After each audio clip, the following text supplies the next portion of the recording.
আজকে না ঘুমটা অনেক তাড়াতাড়িই ভেঙে গেছে, প্রায় 4:30 নাগাদ। আর এমনিতে প্রতিদিন 5টা 5:30টার মধ্যেই ঘুম ভেঙে যায়। যা গরম পড়ছে আর কি ঘুমাবো বলো।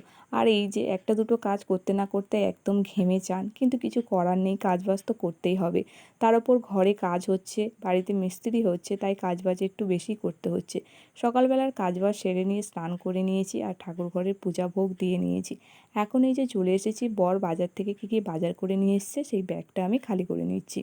আর যেহেতু বাড়িতে মিস্ত্রি হচ্ছে তাই বাজারে একটু বেশি রয়েছে। আর এই যে গরমের সময় শশা তো অবশ্যই থাকবে, তাই বেশি করে শশাও নিয়ে এসেছি। আর মাছটা আলাদা করে রাখা ছিল, সেটাও তোমাদেরকে দেখিয়ে দিলাম। তারপর মিস্ত্রিদের সকালবেলা টিফিন খাওয়া দাওয়া হয়ে গেছে, আর এখন এই যে চলে এসেছি রান্না করতে। আর অনেক দিন পর আসলাম উনুনে রান্না করতে, প্রায় অনেক দিন উনুনে রান্না করি না। গ্যাসে ডালটা করে নিয়েছি, বাকি যেসব রান্নাবান্নাগুলো দেখছো এগুলো সব উনুনেই করে নিলাম। তারপরে এই যে রান্নাবান্না হয়ে গেছে, এখন এই যে মিস্ত্রিটা কি কাজ করছে একটু আমি দেখছি।